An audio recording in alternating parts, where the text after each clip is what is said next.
Well, hello, everybody. Good morning, good afternoon, good evening, whatever in the world you are connecting from today. Happy Wednesday. And yeah, it is Wednesday. Happy Wednesday, everybody. Time is going so fast these days that I think I'm forgetting what day of the week it is. But happy Wednesday, everybody. If it's still Wednesday for you, thank you so much for tuning in to this Hacking HR live chat series, conversations that we've been having since the beginning of this year. We have been inviting a number of brilliant authors to this community, to this show, to share their insights, their research, the things that they have written about, their ideas, their recommendations with all of us in this HR community. And I am hoping that it's been a valuable journey for you if you have been connecting to this live chat series, whether live or in the replays that we have available on our website. And if you have missed any of the previous conversations that we've had, please go to our website, hackinghr.io, and check them out because there's a bunch of stuff in there that is truly, truly valuable. And as I have said before, I'm hoping that you are getting value out of these conversations. I myself, very selfishly, I am growing so much and learning so much from every single one of these conversations. It's been amazing. This is like how thick the notes that I have taken from all the conversations that I've had in this show. And it's been awesome for many reasons. And one of them is also that we as a community have grown from these conversations and created more pieces of content for all of you, from all the things that we are learning from the interviews that we have in this Hacking HR live chat series. So it's been pretty cool, to say the least. For those of you who are connected live right now in any of our social media channels, Facebook, YouTube, LinkedIn, or Twitter, please let us know where you are connecting from in the world. It's always fantastic to know where everybody's connecting from. So please just post it in the chat. Let us know where that is. And thank you so much once again for being here. Today, we are going to talk about Bliss Brain, the neuroscience of remodeling your brain for resilience, creativity, and joy. And before welcoming our guest today, Dawson, I got to tell you that I am so passionate about all things neuroscience. I am a little bit of a nerd about neuroscience and all things that have to do with the brain. It's incredibly exciting to see not only all the world of possibilities of the many things that we can actually do, but now seeing all the science and the research and the data coming out telling us how truly awesome our brains are. So that excites me just to read about that and just to know how all the world of possibilities of by just engaging and tapping on the power of our brains. That to me is just so beautiful. And today the conversation will be about that. So without further ado, I'm going to welcome Dawson to the screen.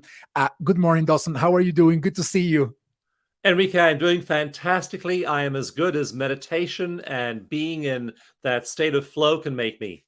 Well, that is fantastic. Oh my gosh, I want to talk about that. But I'll hold my horses before asking you any question related to your book and the work you've done. And I want to begin here. I would love for you to introduce yourself to our audience. Please let us know more about you, who you are, where you're connecting from, and the work you've done. And then we're going to take it from there. Well, I began my career in book publishing many, many decades ago, and I was in that field for a long time. And then as things switched to online presentation of information, I began to do online courses and produce online programs.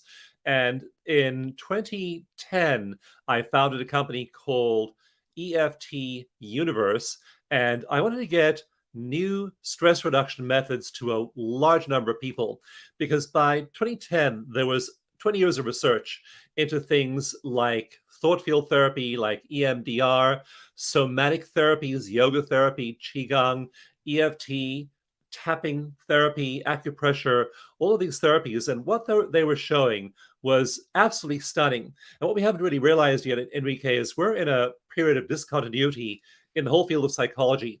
And so there's psychology 1.0, which we knew up till about 2000. Then the psychology 2.0, And Psychology 2.0 is all of these therapies that have in common that they're body based. They're not just psychological, they're also physical. And so when I got into that world and began to work on my own issues using these therapies, began to do them with other people, began to offer them to people who are suffering. Like we did a project with Haitian orphans who'd been orphaned in the 2010 earthquake. And we Mm. saw these people that were highly traumatized just able to move through the trauma, release their flashbacks and nightmares and negative memories. We work now with over 20,000 Iraq veterans, Afghanistan veterans, and Vietnam veterans. And again, just produced meta-analyses, produced randomized controlled trials showing that these terrible deficits that people experience with PTSD are curable and are curable very, very quickly with body-based therapies. So I became passionate about sharing those. And so for the last many years, I've been doing workshops, I've been writing books, and really doing whatever I can to get the word out there. I testified before US congressional committees on my work and on PTSD. I have had several best-selling books. We reach about 10 million people annually with various kinds of therapy and various messages. We have a large program getting this work to people with PTSD who are suffering, especially veterans. And so I'm just passionate about bringing these new therapies to the world and seeing all that suffering impacted and really being reduced. And that's the point we are now with Psychology 2.0.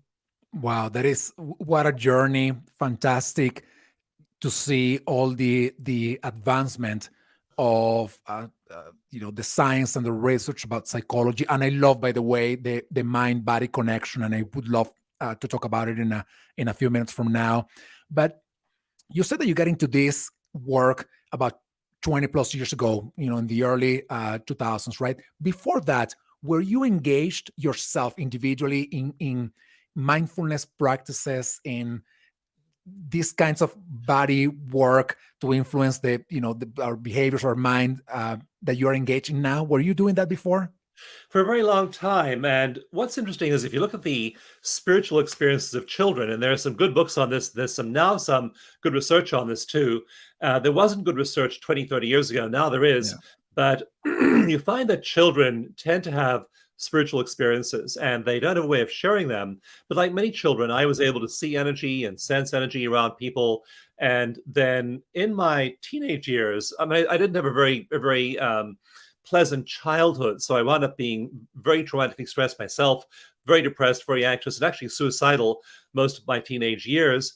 And then I went to live on a spiritual community. And I thought, okay, spirituality. I studied the works of the great philosophers, the great religions, and I was able to affect my experience a little bit. And I began to have a sense of something larger than oneself.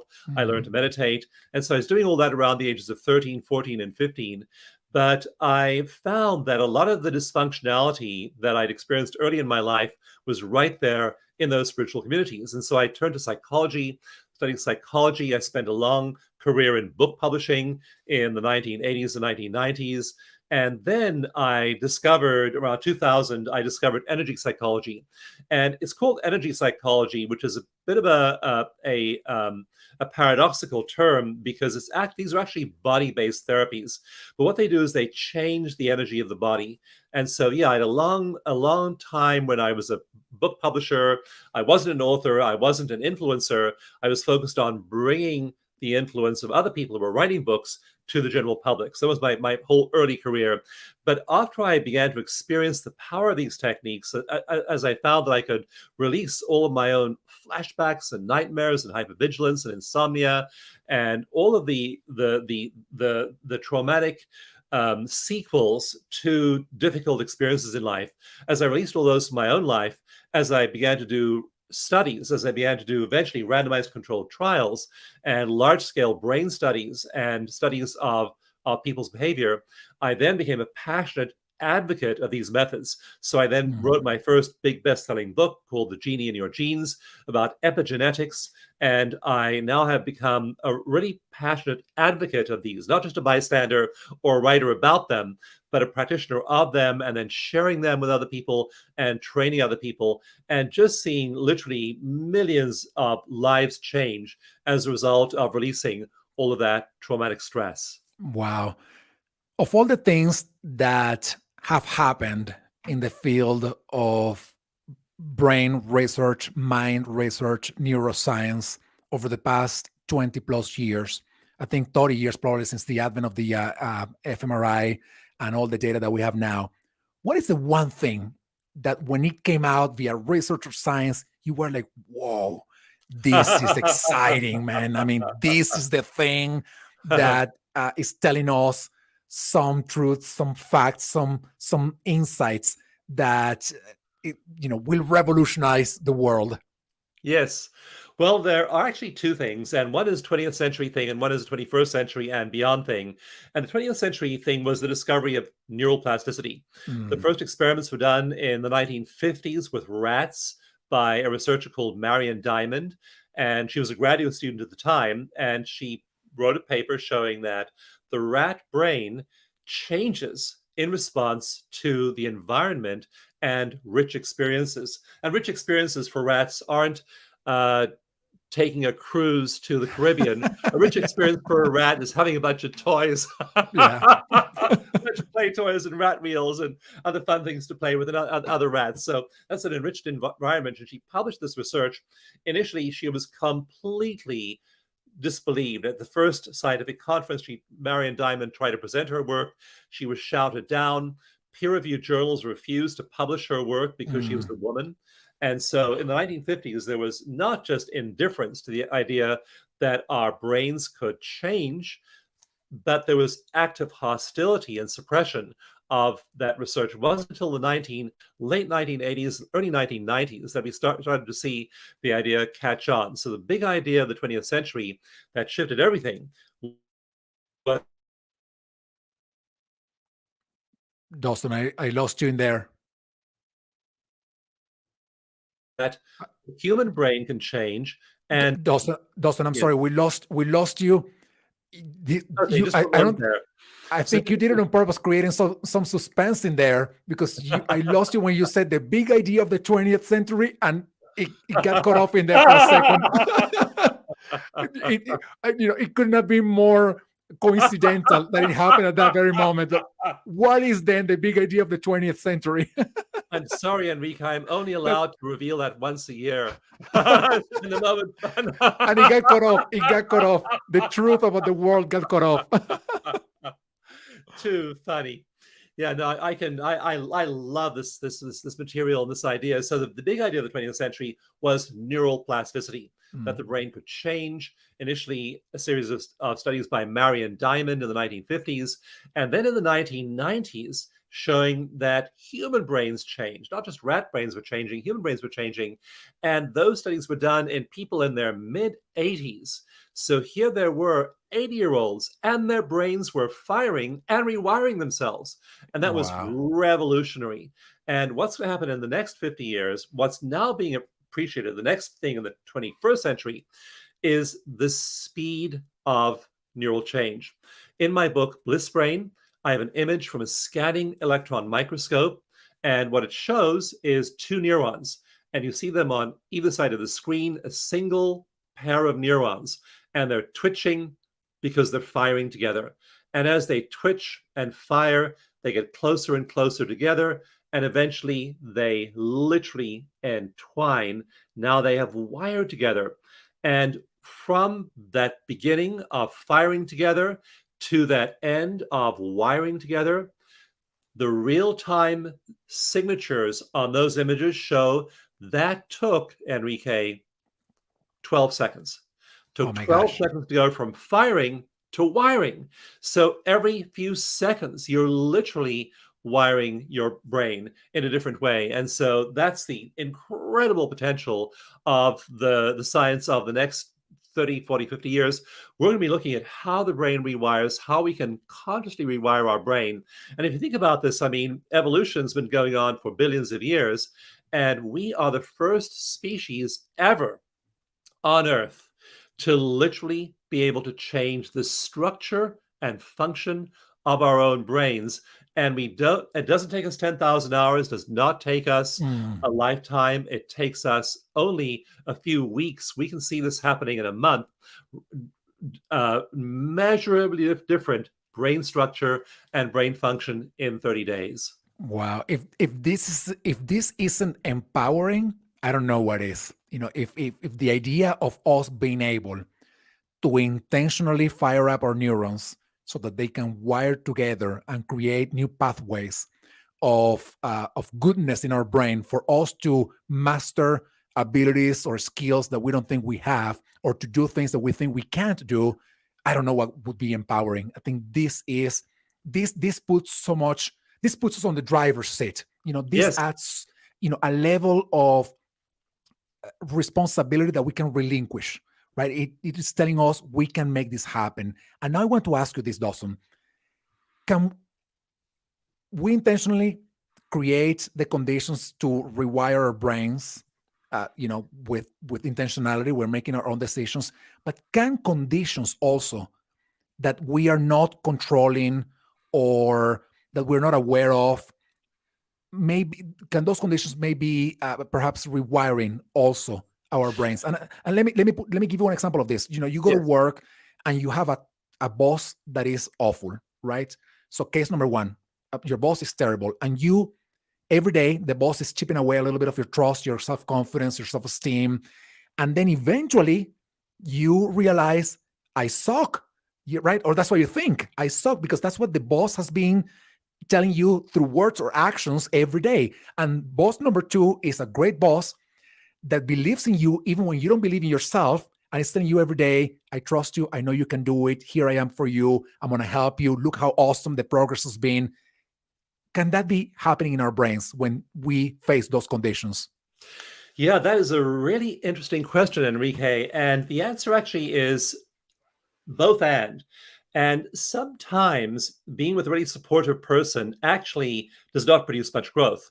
And there's something called the skills challenge ratio that colleagues of Mm, mine have studied. And so the boss that just says, gives you gold stars all the time indiscriminately actually is not helping you, because you're then not getting feedback when you're doing things that are counterproductive or that you could do better. And so you need to challenge yourself ever so slightly, and your boss and the people around you need to challenge you ever so slightly. If you just sit back in your comfort zone and think everything's great, then you don't grow. So you need challenge, but not too much. If you challenge yourself too much, then it becomes counterproductive. Just for example, say you want to increase your income by 5% in the next year. That's a reasonable goal. That's a stretch, and then you're going to work to achieve that goal. If you say I'm going to increase my income 50%, that's an unrealistic goal. Certainly, if you say 500%, that's an unrealistic goal. Usually, it'll produce a lot of stress and you'll crash and burn. mhm, So, you need to get the amount of challenge just right. On the other hand, the boss that is not is who's hypercritical, never praises you, people will not thrive emotionally in that environment. Now, paradoxically, some people, when they're in that environment, especially if they're in a traumatic environment, they actually call on their own resources. And in my book, Bliss Brain, in chapter 5, I write about post-traumatic growth and mhm, how for about a third of people having a shattering experience, a car crash, a terrible job, a terrible divorce, economic disaster that sweeps them up, being caught up in a war or another kind of conflict, those kinds of traumatic events produce PTSD in about a third of people.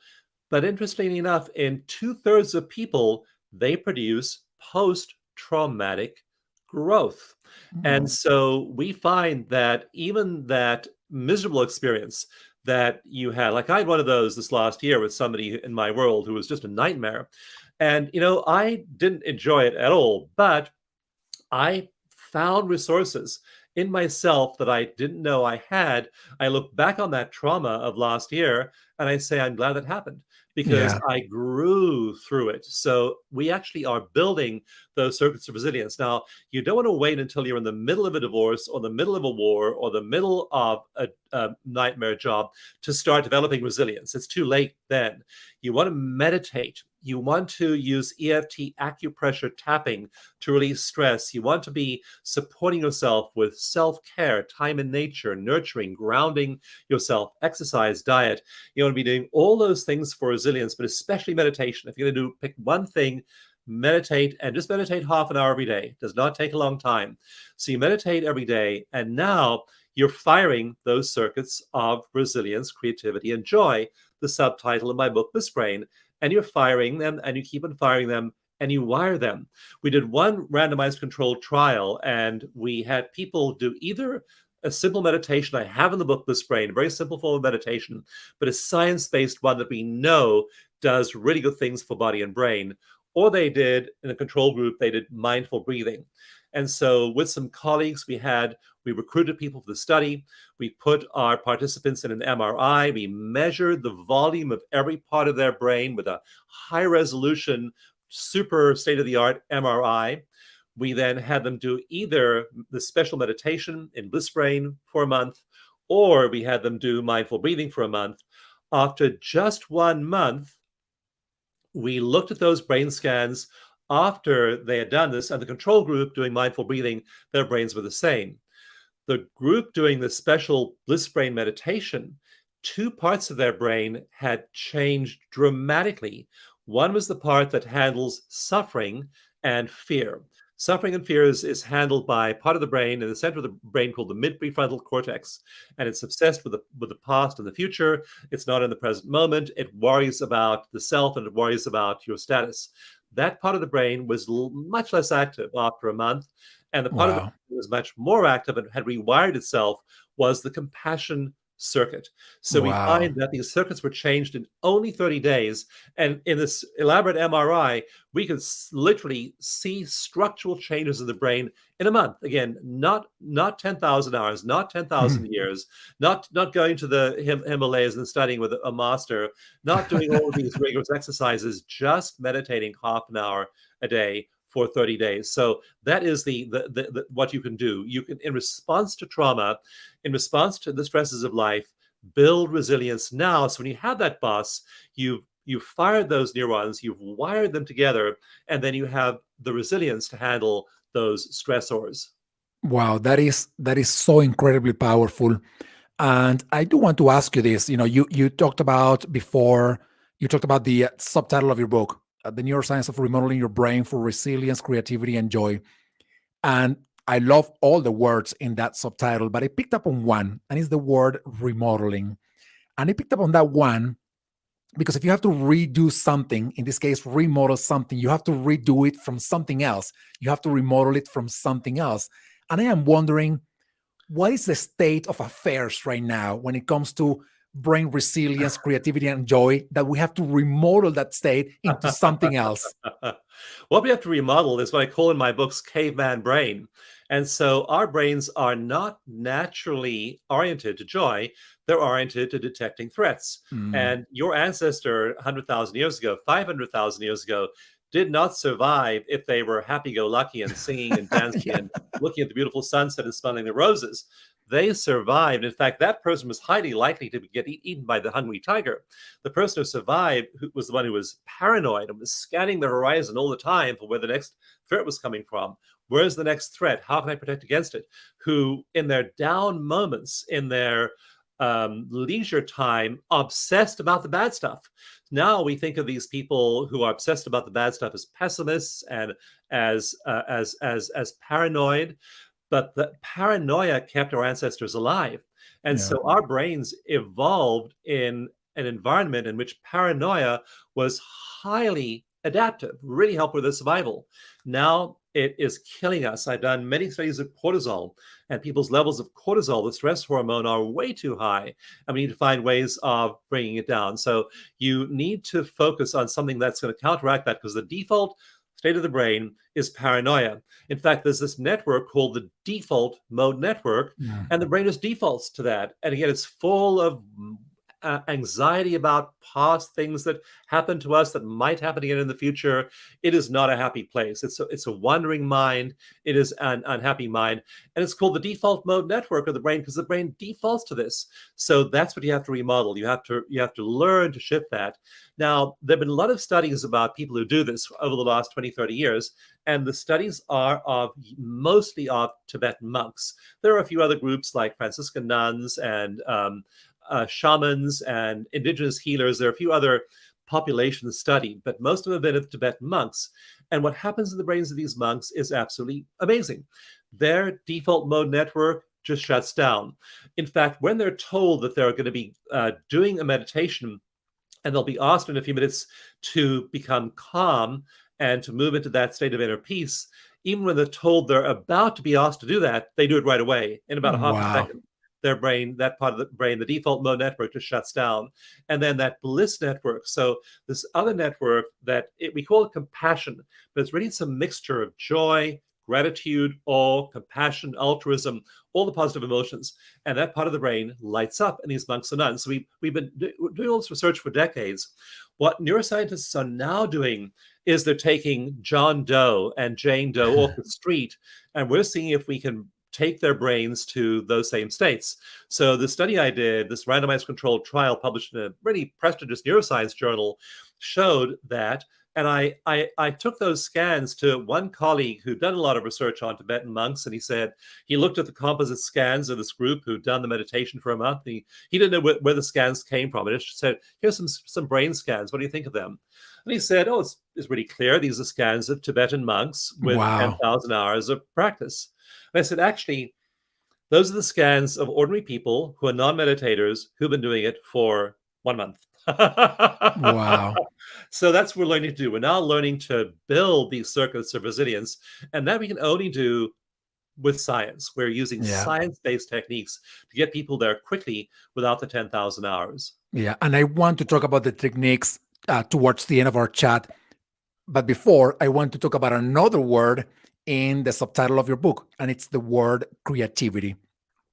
And I want to ask you the question in this form, right? When you observe children, and I think there's a lot of research about this too, and actually one of the most watched TED Talks in the world, by Sirkin Robinson, he talks about creativity in school children.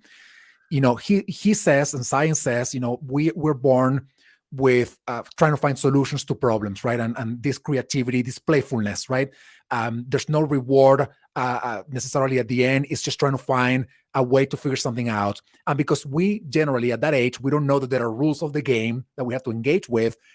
Our minds are completely open. And then what happens, said by Sirkin Robinson, but also, science showing some of this, is a school removes some of that out of us, by putting rules and conditions and constraints and whatnot. And then we go to work and it's even worse. And something's happening then with our creativity. In fact, Dawson, I don't know if you looked at it. I can't remember the name of this person that did this research, but it came out, over the past 10 years. I don't know exactly when. She said there's a significant decrease in creativity in Americans. Over the past few years, our creativity has been in decline. And I wonder, how do we bring that back? How do we intentionally engage in actions, activities, thinking, whatever it is, to rewire our brains for creativity? Yeah, so there are two ways into this brain state that we study and we try and bring people into through the meditation. One pathway in is to meditate. So you meditate regularly, maybe half an hour every day. And then after a while, you've done enough rewiring to start to be able to evoke those states, even when you aren't meditating. The other way is flow. And there are things you can do to generate flow in your life. If you love arranging flowers, then probably when you are arranging flowers, you'll be in flow. If you love gardening, you'll be in flow. If you love walking in nature, you're going to have a powerful effect on your body and you'll be in flow. Flow states are where you find creativity. We found, as we measured people's creativity, that their creativity goes up dramatically when they're in those flow states. And again, these flow states aren't working very hard. They're just doing something you really enjoy. They're just having the attitude of a child at play. And you just experiment, you prototype, you play around with different possibilities, and you very quickly invent things and have a great time doing it. Another statistic is laughter. Children on average laugh 300 times a day because they're having a good time as they play and as they're creative. Adults on average laugh 20 times a day. Oh my gosh. 95% What's happened to reduction in our us? laughter. Yeah. So we've forgotten how to play. Yeah. So I love laughter. I love creativity, I love play. And so you want to bring that sense of play to whatever you're doing, and then you move into flow. Now, what that does in the newest research I'm doing, Enrique, it hasn't been published yet. It'll be published in a peer-reviewed journal soon. But we're measuring people who go into these elevated states of oneness with the universe and meditation. And then we're not just measuring how happy they are and how great they feel in those states. We're measuring what happens when they get to the office Mm. or to the schoolhouse or wherever it is they work, or if they're parents, parenting, family. And we're measuring productivity. And we have measured in the last batch of research, in 1 month of that meditation practice, their productivity at work goes up 20%. Wow. 20%. That's like having an extra day a week Yeah, to you of in the time. same time frame. Right, in a month. So they're immensely creative. They're way happier, and they're in that flow state much more. So they're dramatically more productive. Wow, that I would love to talk with you again when that research comes out and it's published, because it is so powerful to know that these human things that we have, right? Like laughing and playing and being creative and having a sense of freedom to do those things, do deliver not only well-being and good mental health for all of us, but at the same time they deliver good stuff for the business, right? It's just you increase productivity. And what you see actually in the workplace is that we created the conditions for the exact opposite to happen. We are making people's lives miserable. I mean, something like 70% of people are disengaged at work. Yeah. And I think something like 25% of them are actively disengaged, meaning that they come to work and they don't even do the work, right? And I don't even know if they are laughing and they are being creative and playful. And not only are we killing them literally as a human being, but we are removing the possibility for them to actually be productive by creating this, misery at work. Yeah, and what you see is that when you start to look at their output, again, when they do find that sense of flow at work, that they are far more productive, far more happy, far more adjusted. The effect follows through into their families as well. We did Yeah. one study of nurses in a COVID ward, and these are people, they're highly stressed. This is near the end of 2020, the randomized controlled trial of nurses, and they were doing acupressure. They were using pressure on their bodies to release tension. This is rubbing or tapping various parts of the body, but these are potent stress reduction points. And so they were coming off their shift, and many of them were working double shifts and working very, very long hours, and they were highly stressed during 2020. And we did a study of these nurses using this body-based therapy. And just after a very short time, they were dramatically less anxious, had less burnout and less stress. We've also done other burnout studies of teachers, school teachers, and again, finding that their burnout drops dramatically when they are stimulating these acupuncture points with their Wow. fingertips. So there are therapies out there now that reduce stress, that reduce burnout, and there's no reason to stay stressed. Now, again, if you're in a toxic job or a toxic environment, by all means, get out. I'm not saying stay there and keep stressing yourself, because life's too short. I mean, you want to find a place that allows you to thrive, but find a place that allows you to thrive and challenges you as well. You want the challenge of having to excel, and again, that skills balance ratio. Like when I go mountain biking every day, usually twice a day, just for a short while. I'm taking a break between meetings, between interviews, and so I'll go out for maybe 30 minutes or an hour. And what I'll do is I'll go on that mountain bike trail. Now, if I just go on the same old trail at the same old speed I've been before, it's pleasurable, no challenge. But if I get to that switchback and I decide to take it 10% faster or take the curve 10% sharper than before, I start to sweat. I start to challenge myself, and I get into flow. And there are these flow triggers. So be aware of flow triggers. On my website, I have a whole list of things that trigger flow. One of those is that moderate challenge. And so build flow triggers into your life. So when you set goals, set goals that are 5% higher than usual. Challenge yourself in all these ways. Put yourself in flow. After a while, you habituate yourself to being in flow. And in Bliss Brain, I also talk about the neurochemicals of flow, because there are 7 neurochemicals that you get in this ratio during flow and meditation. You don't get that same ratio of those 7 neurochemicals anywhere else.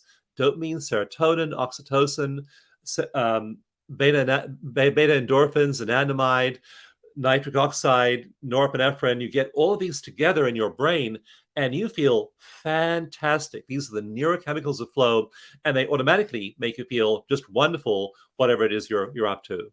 The bliss brain, the The Bliss bliss Brain. brain. Yeah.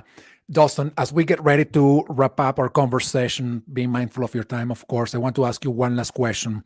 And that is one technique that our listeners right now can engage with. And I know you've been talking about meditation throughout this conversation, but if that's the way it is, or anything else, but one technique that they can practice right now, right after this conversation, to fire up those neurons, to get them wiring together, and to truly tap into the power of our bliss brain. Here's one very simple one, Enrique, and it's part of that meditation. It's one of the 7 things we do as part of the meditation. But you can do it right this very moment, and it's an easy way to test if it's working for you.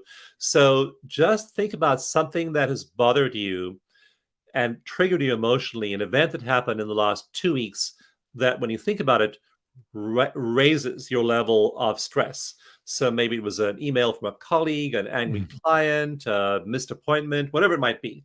Just think of that thing and then rate your stress level 0 through 10. Don't go back to your childhood. Don't go back more than 2 weeks. Keep it recent. But think about something that happened in the last 2 weeks, an event that happened. Give it a name. It could be the snarky email. It could be the bad meeting, the terrible performance review, whatever it might be. So give it a name and give it a number 0 through 10. So just do it right now. I'll show you how quickly this thing works. I'm doing it. I'm doing it in my mind right now. Okay, what's your number right now, Enrique? 8. 8, okay.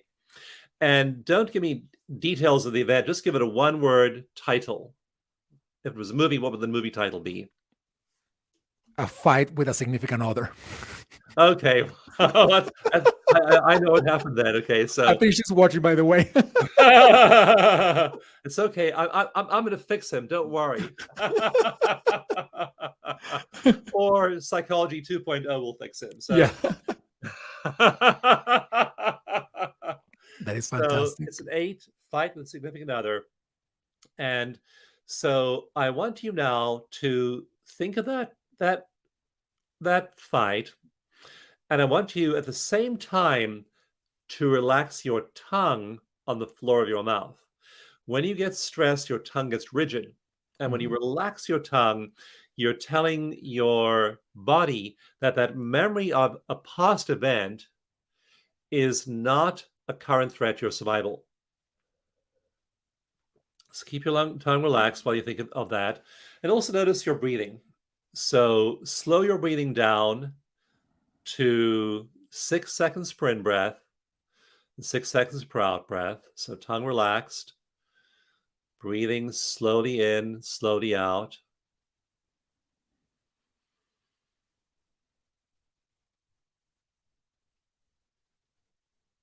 Keep thinking of the event. Also keep focused on your breathing. 6 seconds in, 6 seconds out.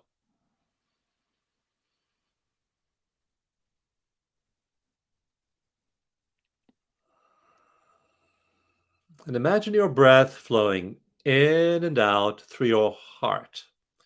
So you're breathing in through your heart, tongue relaxed, 6 seconds. And breathing out through your heart, tongue relaxed, 6 seconds. Thinking about the fight with my significant other. It was an 8 out of 10. And my tongue's relaxed while I think of it.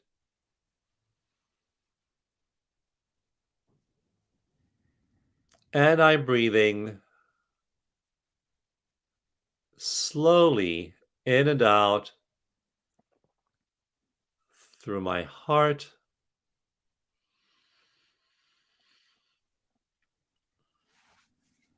And now cross your hands over your heart as you breathe in and out through your heart. Just gently massage your chest with your fingertips, reassuring yourself you're safe. Notice you're completely safe right now, even though you had this distressing event.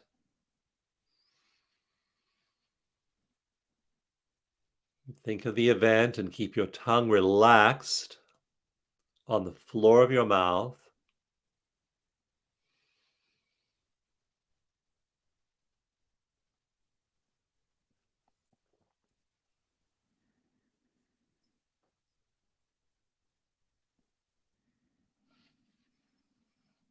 Feeling your breath, gently massaging your chest, thinking about the event,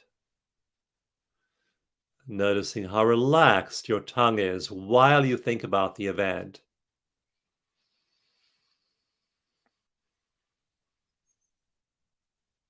And then relax your hands, let your breathing return to normal, and think about the event again and see what your number is right now. So, what is your new number, Enrique? I don't know. I feel like I'm floating or something. I feel I feel both like I'm floating, but also that I'm very grounded. Like my Yeah, yeah. All body-based techniques, all yeah. science-based techniques, and we find we do these with people, and we're doing these with people sometimes. I mean, we're doing it with Ukrainians right now in Wow. Poland. We have volunteers who are working there and helping people get over traumatic stress. So they really work even in those horrendous circumstances. This is fantastic, Dawson. Thank you so much. I hope our community not only has learned valuable insights, but that they and me, all of us, engage more intentionally in these wonderful practices. Dawson, thank you so much for being here with me today and for sharing all of this insight with me and the community. Thank you so much. Thank you, everybody, for tuning in, and I hope to see you all soon. Thank you so much, Dawson. You have a beautiful rest of your day. Thank you. Andy, my friend, thank you. Thank you. Thank you, everybody. I will see you all soon.